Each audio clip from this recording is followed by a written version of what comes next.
Okay, hello everyone. Welcome to another podcast. Today I'm super excited because my guest is Ryan McRae, who is CEO of Marvel Marketing here in Calgary. And today I just want to talk about websites. He's a specialist when it comes to designing websites, maintaining them, CEOs, and all this fun stuff. And I just want to kind of pick up your brain on this stuff because I've been getting a lot of requests and questions from my fellow photographers about the website itself. And I'm gonna be honest with you, like I have a website since I started my business, but there was also a little bit of process to it. I hired someone first. I had some issues with that because back in the days there is like different types of website, and I remember I had a Flash website. Someone kind of Right. designed this for Yeah. me. That worked for a while, but then when this whole phone kind of industry took over, that website wasn't kind of visible, so I had to change it.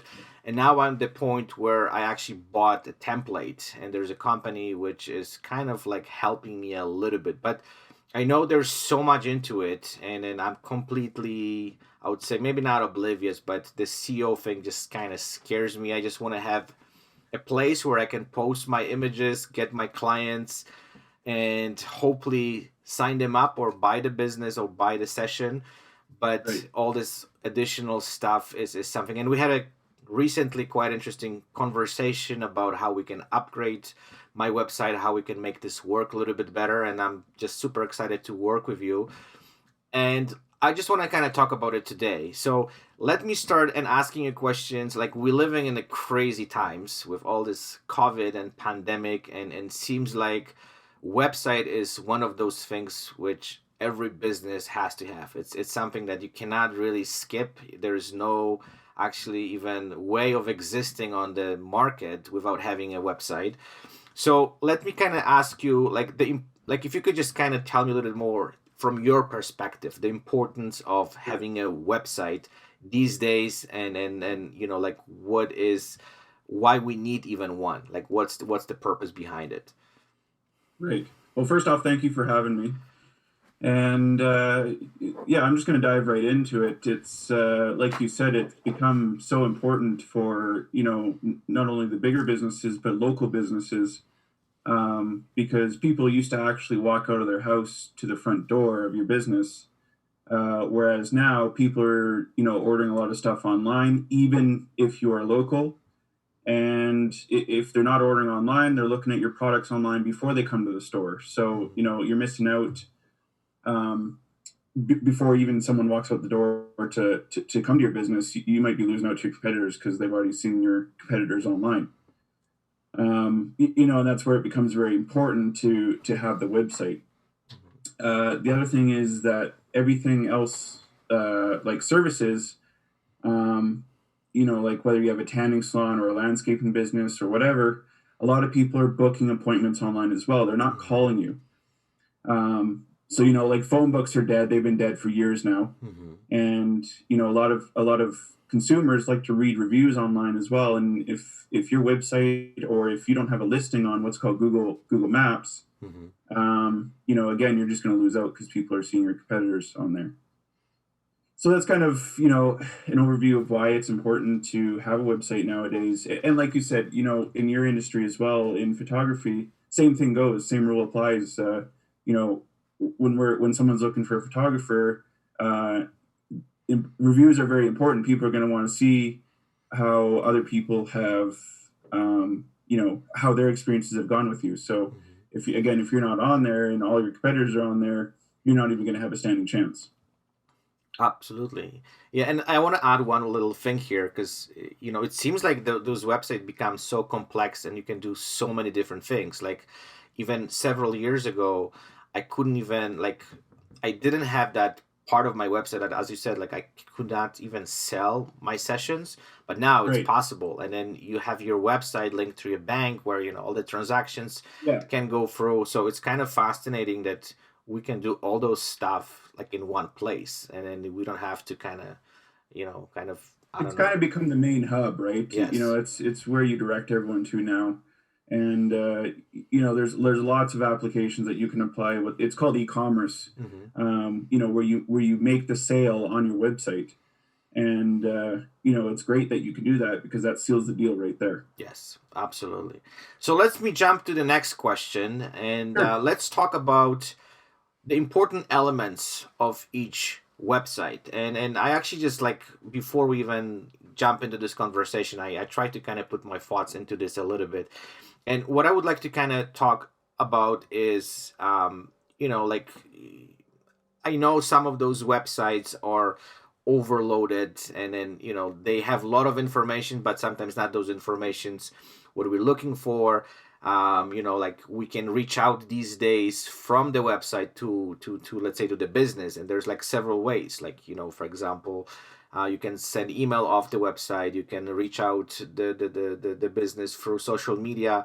So like I know there's a lot of those elements, but which elements in your opinion are, I would say, the crucial for the website? What has to be there to make the website functional and make the website work for the business? Right. Well, I always put the focus on the homepage. It's been important since day one with websites Mm-hmm. because 9 out of 10 times people are going to be seeing your homepage. Even if they go on another page first, they're still going to, it's still going to lead them to the homepage Mm-hmm. usually. And on the homepage, you want to have relevant information. Um, you know, it, it's all about building trust when somebody comes on your Mm-hmm. site. If your site's poorly built or poorly designed or doesn't fit your brand, it's just going to feel out of place. People aren't going to feel right about it, and they're going to go off. And as you know, when you do a search in Google, there's a bazillion other choices for people to Mm-hmm. choose from. So if you don't have a first good impression, you're going to lose that consumer for good. Good chance of that. Mm-hmm. Um, and like you're saying, there's so many ways to gather leads with contact forms, or what a big thing is nowadays. You'll see them on websites, or those live chats, those little Mm-hmm. buttons usually in the bottom right corner of the screen when you go on a website, and that's either hooked up to a chat team, or usually it's actually hooked up to a robot that will reply Mm-hmm. and will direct you to the right person or to a contact form to Mm-hmm. go from there.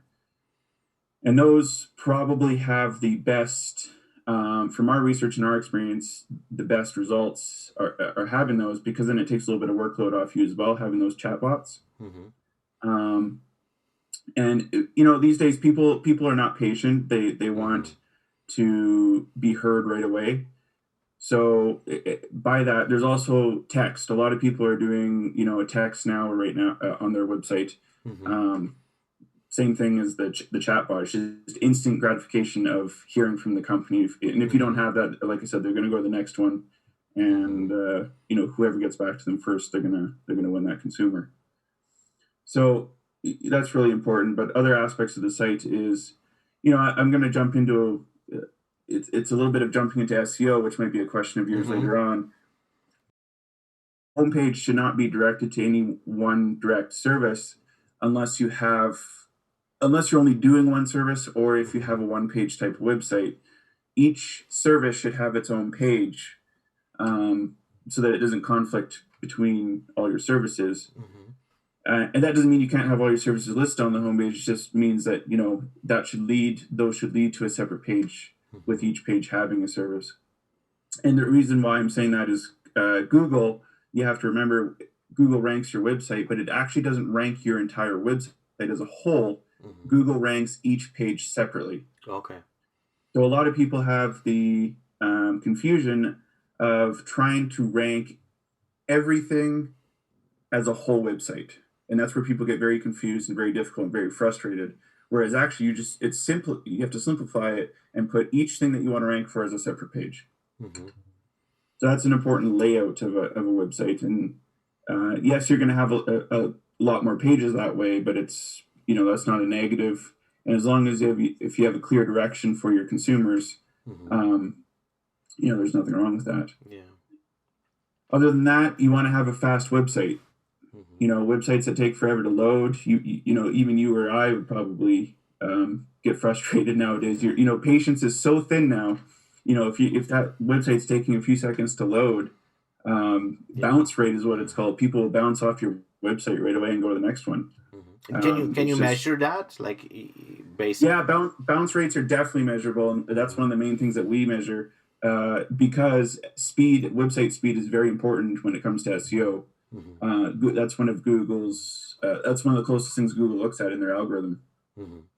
So it's important that the bounce rates are kept low, and that people aren't jumping off your page. And that's even more so important on your mobile device, right? Hmm. Because when people more than 85% of people are doing a search on mobile to begin with, but also people don't want to be sitting there on their phone waiting for a website to load. Absolutely.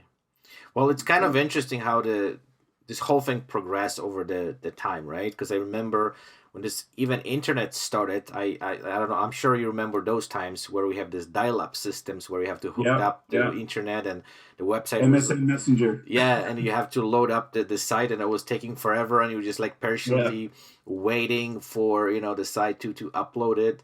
And then nowadays, like as you said, like if someone doesn't get this like site uploaded right away, like we just losing their mind, and it's like, what's going on here, right, getting maybe not angry, but as you said, like the attention span is so low right now, right. and then Yeah, people just like they want to get there right away.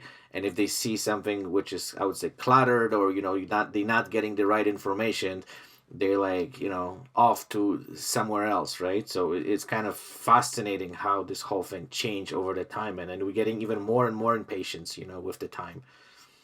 oh yeah, it's crazy. Like we mentioned earlier that we do track bounce rates, and it's crazy between the 2 second and the 3 second. That 1 second load time, there's a huge difference. Oh wow, okay. So it really makes those seconds make a difference. Okay, so let's kind of dive a little bit deeper. So let's talk a little bit about this is something which I also notice in my industry, the clutterness of the website. And I Yeah, know a lot of photographers, what they're trying to do, they try to share all their work, they try to right, share all the informations, they want to explain everything in details.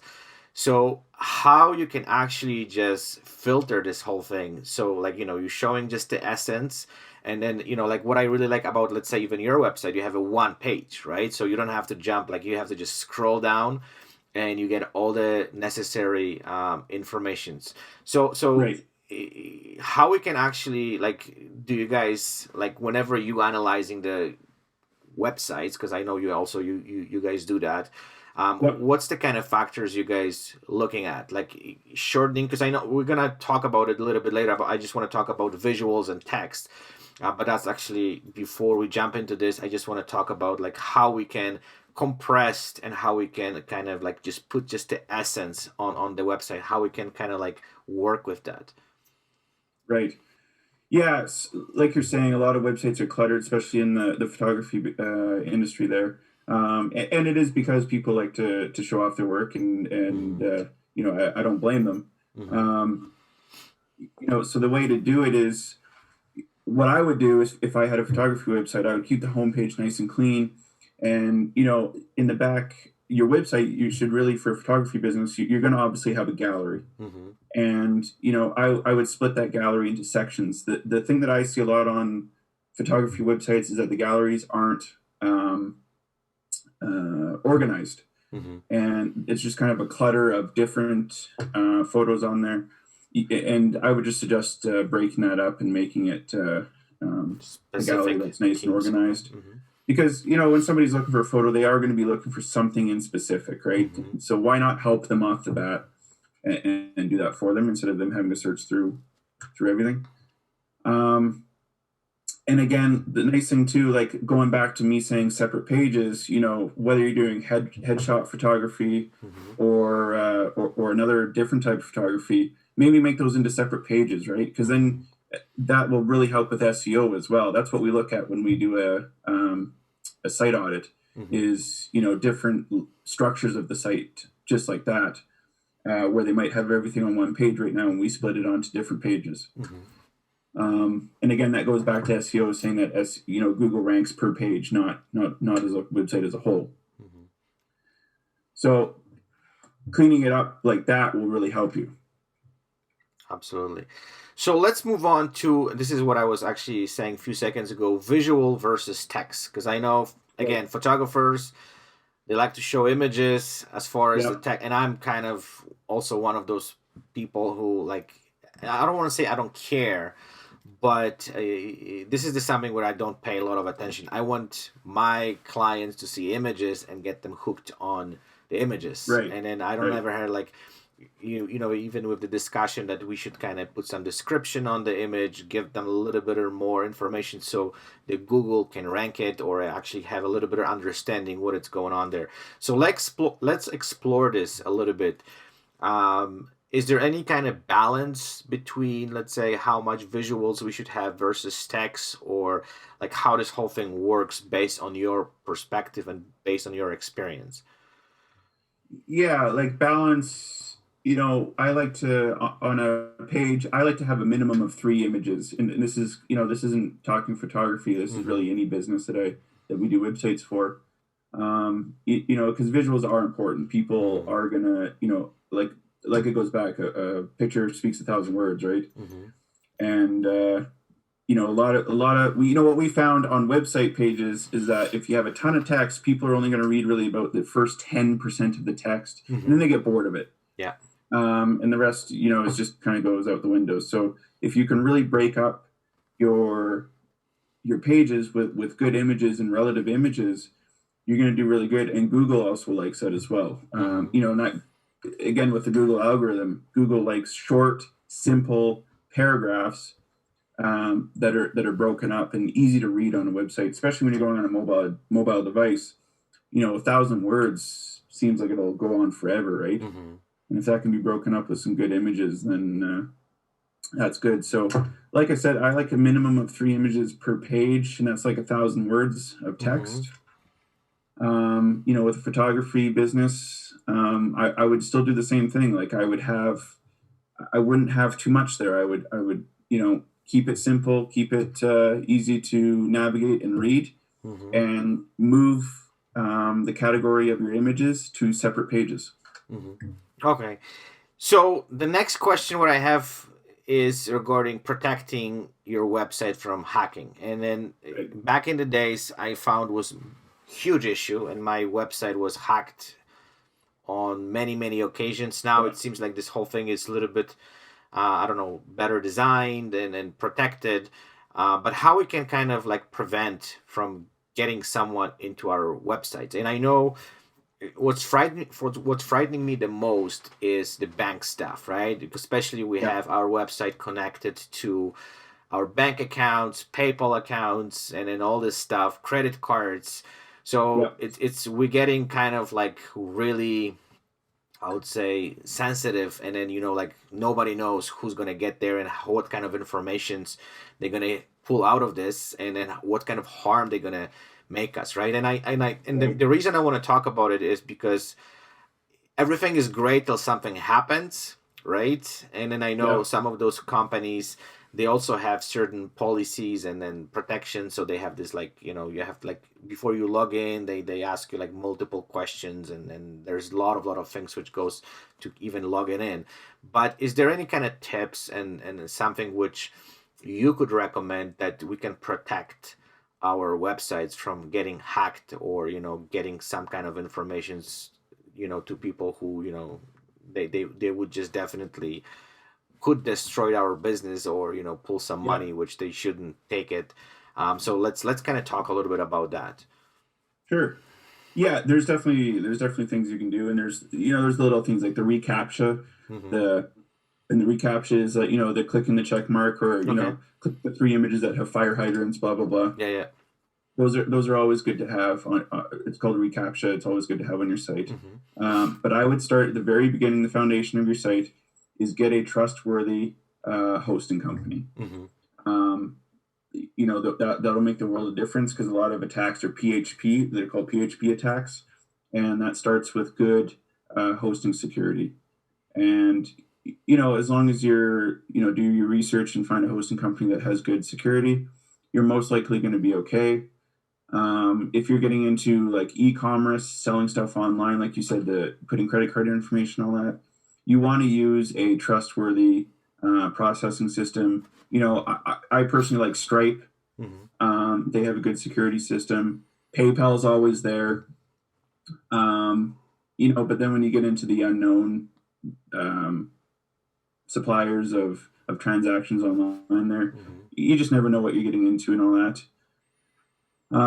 So I just like to keep it with I like to keep it transactions with Stripe or PayPal there for those. Hmm. Got to make sure that your website has an SSL certificate, Okay. which is another safety feature. Which again comes with most hosting. If your hosting doesn't come with an SSL certificate, I would stay away from it. Hmm. All the good ones have SSL certificates that do come with their hosting. Um, yeah, and then with WordPress sites, there's a few things that you can do. There's a few plugins Hmm. that you can always add. The one favorite that we always add to all of our sites is WordFence Security, Hmm.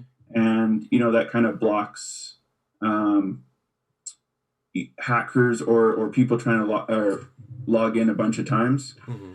And it'll notify you when somebody's trying to get in there and all that. So you know right away, and then you can take action right away as well, instead of going to your site one day and finding that it's hacked. Hmm. So there's little things like that, and it's crazy. I see a lot of people that just go with the very cheapest hosting, and a lot of people think that's okay. And in performance for a lot of people's websites, it is okay because they have very small websites. Hmm. However, they forget to look at the security aspect of it, Hmm. and that's where spending a few extra dollars every month on hosting is gonna come in and do you better. Absolutely. Yeah, and this is something which, I think becoming, I don't want to say a bigger problem because my back in the days my website was hacked like multiple times, right? And it was Right. destroyed. Then the company, as you said, like was cheap ones and they didn't have a backup even, so I have to just start from scratch. So like it, Yeah. it was a kind of pain in the butt to just kind of deal with this, especially, like as we talk about it, the website is your driving force for your business, and if you don't have it, then it's hacked, or like someone kind of gets in and just destroys it. That's just this big problem. But I think the money kind of like a thing, which because we're doing a lot of transactions and then we're getting clients, that becoming even more scary because they can get into your bank account and you know pull all your money, and then you just hooked, right, for good. So that's something which like Yeah, and thank you like for the advice. another step I would take too, like if you're doing like a e-com website, I would definitely go through like Shopify, right? Okay. Because Shopify has extra measures there for security and all that, and Hmm. they specialize in that, so you're going to get better security than if you just go WordPress and do a usually use what's called WooCommerce Hmm. on WordPress to do e-com, but Shopify's got better security. So Perfect. Okay, so let's switch the gear a little bit, and I want to talk sure. a little bit about building the website. And I back in the days when I actually started my business, building the website was extremely expensive, and I remember Yeah. like the numbers were just insane. I couldn't afford it, so I've decided to build myself. Uh, I'm not gonna say it would be probably better to just buy it, because if I would just count how many hours I put into it, it was just like insane. Yeah. And what I want to talk about it is because nowadays it seems like building the website is it's much more easier because there's a templates, there are some kind of courses you can take, you can just kind of, I don't know, um, hire someone who for fairly good price can build you the website. But what I've learned over the last, I would say, couple of years is that a lot of photographers, they buying those websites where the company shows you, oh, it's so easy, you're just gonna drag the photo and it's gonna be working. So Right. um but they don't tell you the whole story, because I know there's CEO on the back end. You need to have a little bit of better understanding how this whole thing works, how to make this work. So I just want to talk a little bit. It's not, and what I want to say is I'm not trying to say like people shouldn't buy the website and doing it themselves, because this is also kind of learning process. But Yeah. I just want to talk about the process itself, what kind of like knowledge you have to have, and how, from your perspective, because you're an expert in this field, what people don't see and what those companies they don't tell you whenever they say, like, what, get this template and then you're good to go. But this is not true, right? You still Yeah. need to have some kind of additional work done to make this work. So could we just kind of talk a little bit about that? Yeah, of course. Yeah, it's it's like when personal trainers say, just come work out and you're going to get in the best shape of your life. They never Mm-hmm. mention, well, it takes an amazing diet to do it as well, right? So that's Mm-hmm. kind of like the diet part is, coming in and all those things that they don't mention. Mm-hmm. Um, and there's a lot of it. Like, it's crazy how many people we have that come to us that are like a quarter of the way into the website, Mm-hmm. and they're just, they're throwing the white flag in and saying, Yeah. we're done with this, we can't do it, we can't figure this out.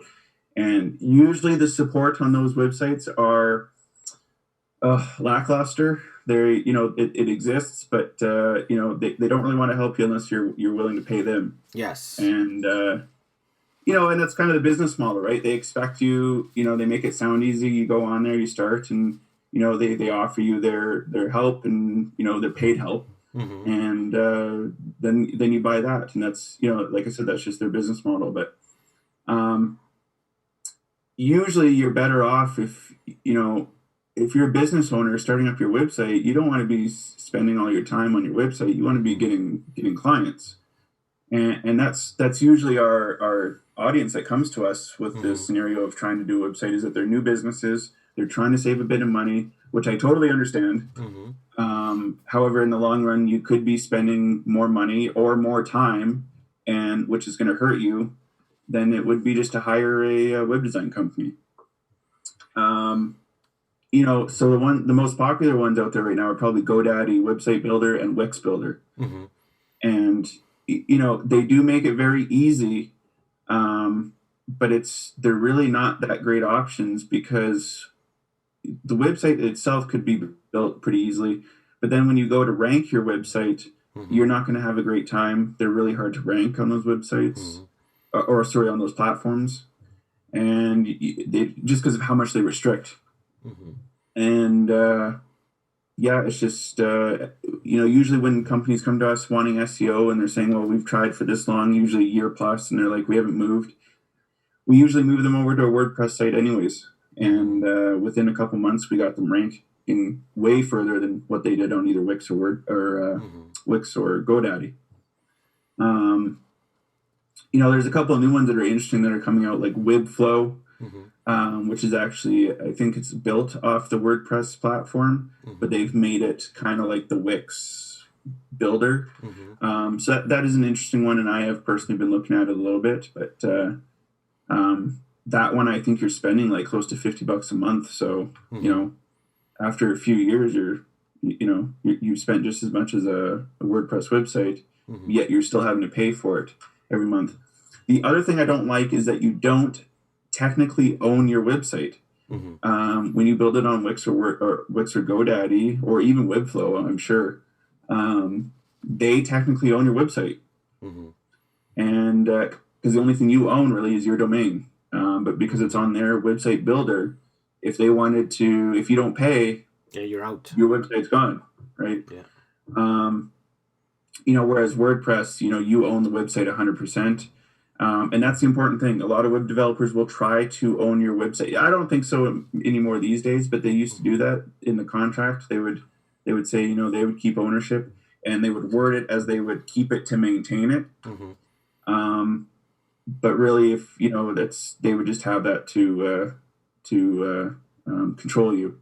Yeah. And so that's just one thing I would say to make sure that you watch out for, is to make sure that in the contract of any website design company you go to make sure that you have full ownership. Yeah, and I think technically you can even transfer the website to like a different company. Like if you own, because this is something which I never thought about it, because like you can design your website in certain company, they give you the template, but I don't think that's transferable if you want to go somewhere else. Like you got it pretty much from scratch, right? Like if Like you, if you go with Wix or GoDaddy, yeah, no, it's not. Yeah, you're locked with them. Yeah, okay, you're stuck with them, and if you want to do a new website elsewhere or whatever, you're started from scratch. mm-hmm.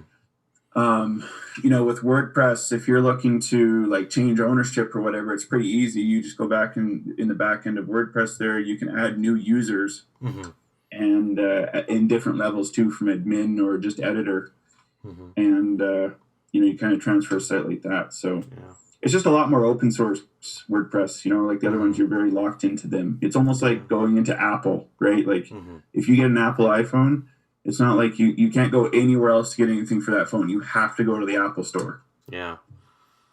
Well, everyone's trying to kind of have a monopoly, right? That's Yeah. It's all business. I completely get it. I understand it, but mm-hmm. it's just, um, Is what it is, whether right? you Yeah. whether you buy into it or not, right? Yeah. Absolutely. Well, it's good to kind of have this knowledge too, right? Because most people don't really know, and they can also dictate the prices later on, right? They and this is Right. also what is sometimes frustrating for I think a lot of people that it seems like it's cheap, right? Like they give you this, Yeah. well, 10% off, the first 6 months for free, and then, you get slammed with all these additional fees, and then this whole price adds up to some crazy numbers. Right. And that's something that, like you have to, I would say, investigate before and do some little bit of research to having this understanding how those companies operate, right? Yeah. And it's really easy to get sucked in, and then it's like, as you said, if I want to go back to some, or I want to go somewhere else, I got to start this process, from scratch. And then a lot of photographers, they updating sites, as they go, so that they get new photo shoot, they put it up, and then yeah, it's kind of, yeah, interesting that, yeah, you gotta stick. And I think this all subscription thing also is kind of crazy these days too, and I know it works Yeah. best because, again, looks kind of cheap because you're paying monthly, but then Yeah. when you actually start adding this stuff up, over the course of, let's say, 2 3 years, it kind of goes to some insane numbers, right? Yeah. And I'm part of the problem, maybe not the problem, but like Well, sometimes I'll you tell try. you, Yeah. the number one reason, like people that come to us, they're usually scared to move over to WordPress for one reason, and the one reason is that they're afraid that they're not going to be able to update their website. Mm-hmm. They think that there's like they're going to go back there in the back end of WordPress, and they're not going to know what to do at all. And this isn't the case. Like we can easily make it accessible Mm-hmm. and just as straightforward as it is in Wix or GoDaddy or whatever, to add Mm-hmm. new photos or add new info or whatever. Mm-hmm. It's just we need to know, as long as you tell us that that's you're going to be updating stuff Mm-hmm. on a consistent basis, then we can build it. And like with every website design that we do, at the end of it, we always do a full walkthrough of the website, showing our client, Mm-hmm. how to use everything and whatnot. And like for example, we also do a 3 month free support with every website we do as well. And Mm-hmm. that's just to give 3 months of teaching our To client learn, of how yeah. to utilize it and Yeah, use it. yeah. I'm not gonna lie. You know what? I was also that was one of my biggest fear because I had someone who ran my kind of website, and especially like, as you said, like if you don't have understanding of it, and then your life depends on it, and you have, let's say, some company which takes time to get into this. That's what I think is frightening, right? And Yeah. again, it comes down to what type of business you're doing, but I Right. think having that control that I can go to my website, I can remove stuff, I can add stuff up, or I can do some changes or update it and stuff like that. It's something which, especially I think in photography world, extremely Yeah. important. So yeah, it's good that it's possible these days, right? Like you can build the Oh yeah. website and you can Yeah. allow the clients to basically have a control over what is happening there, and if they need to do some changes. Cool. Okay, so let's talk a little bit about just the site itself, and this is something what like you, from the kind of designing perspective, and this is also what I've been kind of like, I don't know, maybe not struggling, but also always kind of didn't know how to kind of deal with this. So picking the colors for the website, how to work with logos and all this stuff. I just want to talk a little bit about from the designing part, because I Sure. know this is also like we want to make this website looks clean and Yeah. nice, and then like we don't want to, like, I don't know, having stuff which are way overwhelming and stuff like that. And I know, especially in photography world, like it's all about logos and all this stuff. Yeah. How Yeah. important that is, like I'm trying to kind of minimize this whole thing, because I think the photos should be something which is important, not the logos, right? And I see all these Right. watermarks on the photos, which is like, if someone wants to steal something, they will anyways, right?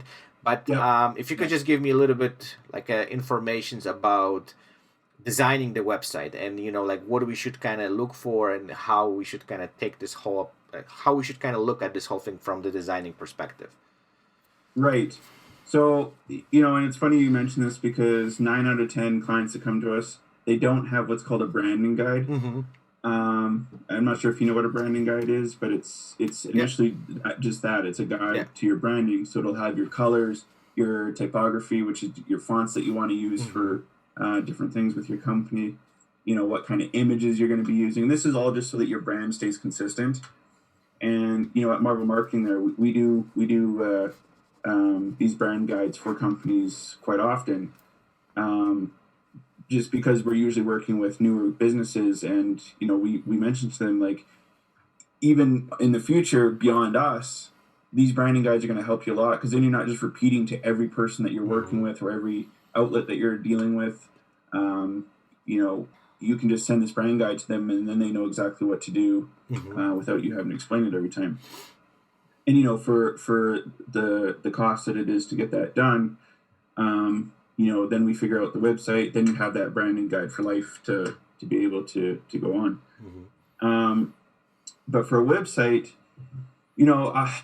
I recommend, some websites go crazy. Again, it just really matters to your brand. As you can see behind me, I like black and white. Mm-hmm. With a lot of things. My website, like our website, Marvel Marketing, is black, white, and red. Mm-hmm. And that's, I like to tell people to keep their website to 3 colors: a Mm-hmm. main, a secondary, and then one kind of pop out color or whatever for all your buttons, your contact points, and all that, because then it stays consistent. And for example, our contact points are all red. Mm-hmm. So throughout your site, if somebody goes to if they go on your homepage and they're like, okay, there's a contact form and the button is red, or the button for another page is red, and they go to your next page and your buttons are a different color, they kind of get lost, right? But if they're kept the same color, they're like, okay, that's where I contact them, and Mm-hmm. so it just kind of it's just guides them through the website. But then there's some brands that will go off, like you can have a bunch of different colors for different elements and all that. But 9 out of 10 times, it's usually kept to 3 different colors for the Okay. website, and it just keeps your website looking, Clean, clean, consistent. Yeah. simple. That's kind of the thing going on nowadays. You just want things easy, clean, and you can see it with all these bigger brands that have kind of done that to their sites, where they were all different colors and everything, and now it's just way more simple and Mm-hmm. and less colors. Absolutely. Okay, so the next question I have regarding the integration with social media, like, so this is actually, I just left this at the very very end, because I just want to actually Sure. connect this with the SEO, and I left the SEO thing at the very end because I think that's going to be quite a little bit of conversation there, because I'm completely like, I don't have a lot of knowledge about it. I know just the basics. But so I have a question for you regarding, like, as I said, like the integration with the social media. So I've been hearing those kind of informations that the social media also is a huge part of kind of bumping up your website, right? Yep. So Yep. we need to somehow have this connection between your website and then the social media. So if you could kind of like, um, if we could just kind of explore this a little bit more, and if we Sure. could talk about it, the importance of social media for the website. So how we should kind of focus on it, how we can kind of connect this whole thing together, and how we can make this whole thing work. Great.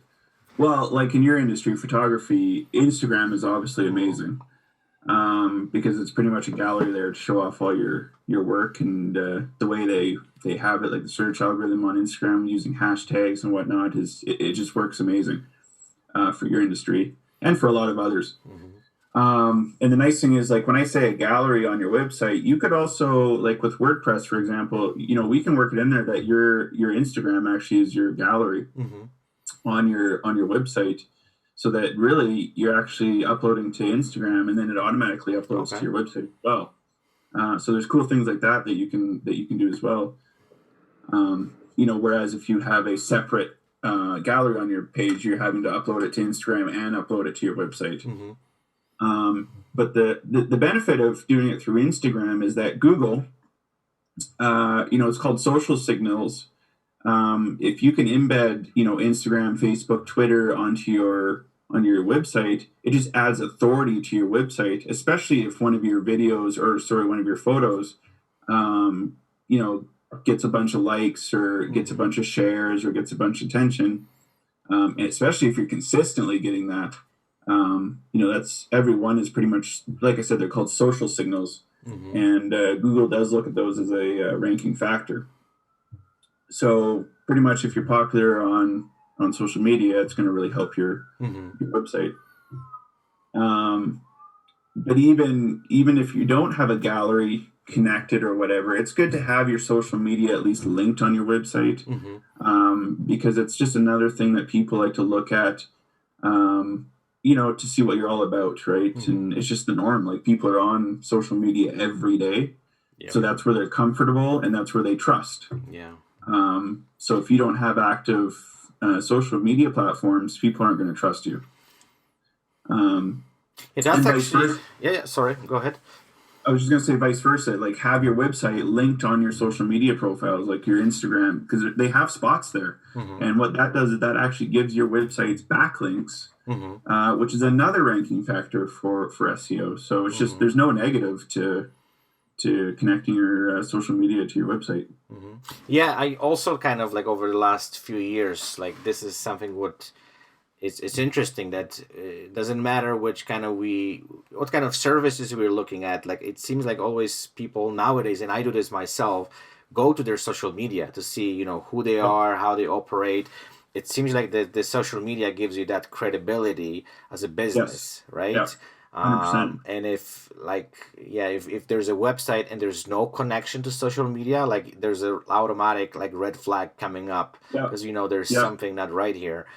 Yeah, it's Um, crazy. You could be the best company, and it's unfortunate because it's usually that's how it usually happens, right? You find these local little companies, they do the best work, but mhm. just because they're not on social media, people throw them to the curb right away because Yeah, they're just like, no, we don't trust them. yeah. Perfect. Okay, so my last question is, and I left this to the very end, and I want to talk about the CEO. So let me start with, if you could explain what the CEO is, just so All people right. kind of have a little bit of better understanding. And my following question is how important that is. So let's Right. have a discussion because I just want to learn a little bit about it because, as I said, I know the basics, and I'm always kind of getting confused about it because we've been hearing this whole CEO from every possible like angle, and then everyone's saying like we need that, but like most people have no idea what that is, how important that Right. is, and then like what kind of benefits we can get out of this whenever we manage this properly. Right. Well, SEO stands for search engine optimization. It's existed since the start of Google or any other Mm-hmm. platform. It was actually Yahoo. Mm-hmm. And it's the process of ranking your website so that people can actually find you on Google when they search for Mm-hmm. your service or your product or term. And it's almost like you can buy the most expensive car in the world, but if it's kept in the garage hidden from everyone and not being driven, then what's the point, right? It's almost Mm-hmm. like, and that's where the website is the car, and if you have this nice website to show off to everyone and to be able to be um, a benefit to you for collecting new leads and new clients and all that, why keep it in the garage? Like, Mm-hmm. SEO is what gets it out. SEO is the driver, right? The Mm-hmm. SEO is the engine. Mm-hmm. And so SEO, I could talk about SEO for days. Mm-hmm. It's what I personally specialize in, and there's it to narrow it down and make it basic. There's what's called on page, off page, and technical SEO. Mm-hmm. And on page is kind of like, content. Content these days has to be very high quality. It can't be poorly written. Has to have good grammar. Has to have really good user intent, which is a whole nother thing. But it's one of the most important things nowadays is user intent. And structure of your content, like we talked about earlier, like short paragraphs. And then title tags. So like, the main title on your page, secondary titles, third titles, and then your paragraph. So it's just, again, structure that you lay it out. And then you go to off page, which is kind of like the link building, like I said, like linking to social media and local directories.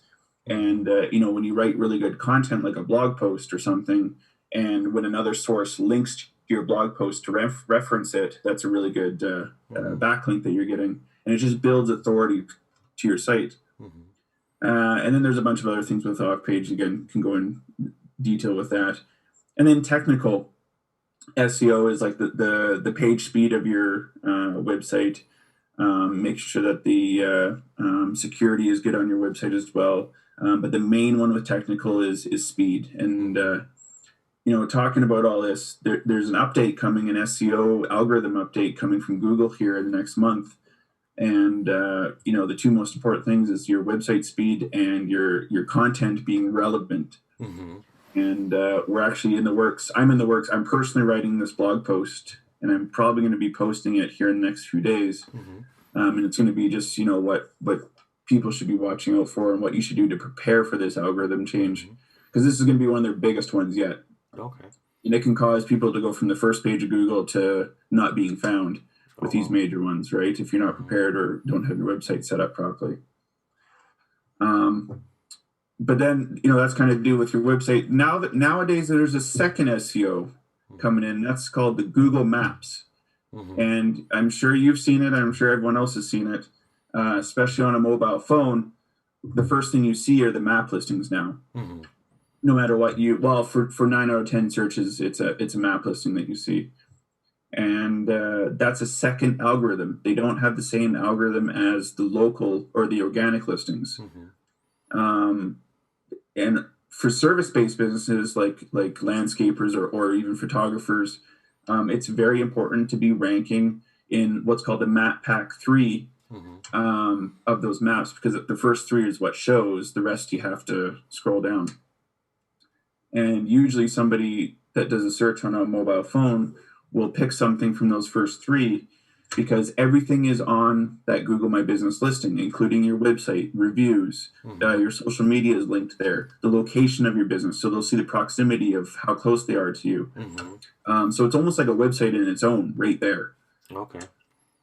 So are we getting into like this 5G very kind of like a different world where, everything's going to be mapped out, and then like we need to kind of have a proper kind of existence on Google?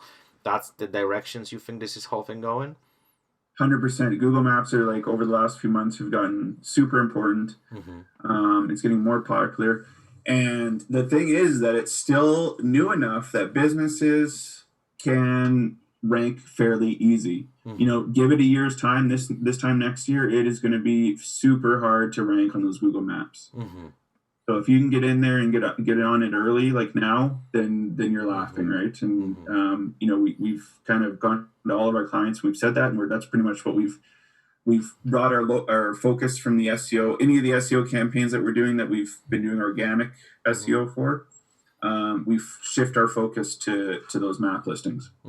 So I have a question regarding this, because and then this is the question which I didn't know if I should ask about it, but like actually we're on the right moment and then the right topic. So I'm personally actually signed up for this whole mapping thing about a couple of years ago. So like my business is already registered. I got all this information from Google. They can, people can find me really, really easy. The maps kind of pops up whenever they're looking for my name. But with that, I just want to talk a little bit about reviews. Yep. And I don't want to kind of go back into some stories which kind of happened, but the tricky part of the reviews that, like there's people who, they honestly do the proper reviews for you, And Yeah. that's kind of also kind of ranks you up a little bit. But there's some people who, they just jerks, and then they want to kind of like put some bad words on you, The whatever. haters. And it The seems haters. like it's kind of hard with Google to manage this, because Yeah. it seems like the Google doesn't respond for, like, if you have some, I would say, fake person who's, I don't know, maybe from different, it's like a the same industry, but they want to Competitor. kind of Yeah. create harm, and there's no way we can kind of fight this back, because the Google, I found, like, doesn't respond to those stuff. If there's some sentence saying, okay, you're the best bad business, whatever, and if this is they qualify this whole thing as opinion, there's not much what you can do about it. So from your perspective, how we can kind of deal with this, because I know it's kind of also weird when someone has only good reviews. I know it's good to kind of have just some kind of balance, that there's some happy clients and some less Right. happy Right. clients. But it seems like if someone kind of goes on you, there's no way to stop this, right? And it's like kind of a snowball effect that you cannot really fight this back. So, is there any tips or advice how we can kind of handle some of those situations? Right. Yeah. Reputation management is tricky Mm-hmm. with that, because, like you said, like competitors, or if you piss off the wrong person, Yeah. they instantly go and they do that. They write a bad review and whatnot. Mm-hmm. Um, you're saying that it probably looks weird that companies have all good reviews, and it's funny you say that, because I think Marvel. I think we have 30 reviews right now, and they're all 5 stars. Okay. So but I keep a really close eye on our Mm-hmm. reviews, and if we were to ever get a bad review, I'd be responding to it right away, Mm-hmm. and addressing the issue, what's been wrong, and trying to fix it, right? Because the easiest thing to do is to try to fix it for them, because Mm-hmm. then they can go in there and they can hopefully change it to a 5-star review, Yeah. when whatever their issue is addressed, right? But like you said, some people are just jerks, and they decide to you piss them off the wrong way or whatever, and they Mm-hmm. decide to go on and write a review, and it could be someone that hasn't even been your client. Mm-hmm. Um, the best thing to do is still report it to Google Mm-hmm. yourself. But what we have found is that you have to get as many um, Google users that are local verified Mm-hmm. to go and report that. And I found the special number of reports to be around 7 to 10. Mm-hmm. So, and they're actually called, sorry, they're local guides is what they're called. Mm-hmm. Okay. So people who have posted enough reviews and all that to become one. Mm-hmm. Because getting people who have no reputation with Google to go report it, Google's not going to pay attention to it. Mm-hmm. But I found that if we can get at least 7 to 10 local guides to go report it, Mm-hmm. they'll remove that negative review. Oh, okay. So I didn't know that part. Okay. Yeah, it's a process, and you got to ask for some favors from people, Mm-hmm. and you got to know the people that are local guides. So it is a process to do, and but then there's been other times where we've just reported it. There's obvious reviews that are just an attack, Mm-hmm. and Google is usually pretty good with those. Mm-hmm. But yeah, if it's one that's kind of like, it seems like a legit bad review that was written, but it was actually from someone who wasn't even a client or whatever, then Mm-hmm. then you got to kind of take the route of getting those Google guides to Okay. go report it. That's kind of the one trick that we found that has worked consistently.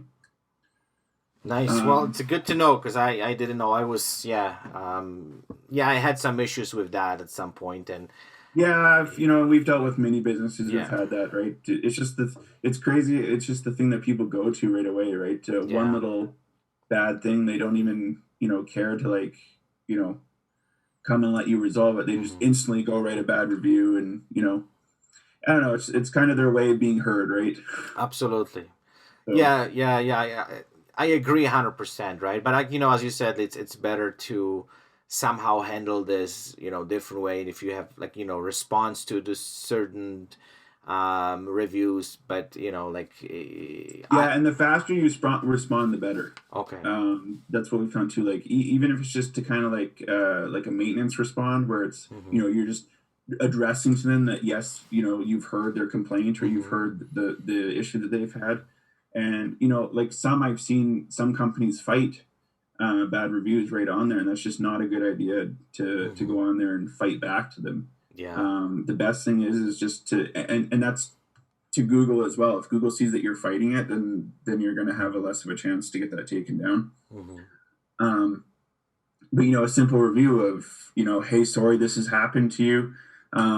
Let's talk about it and try to resolve this. And here's our number, or here's our email. Contact us and let's fix this. Mm-hmm. Something as simple as that, and and then that Puts you in a also. good light too, right? Like, you're trying What's to. that?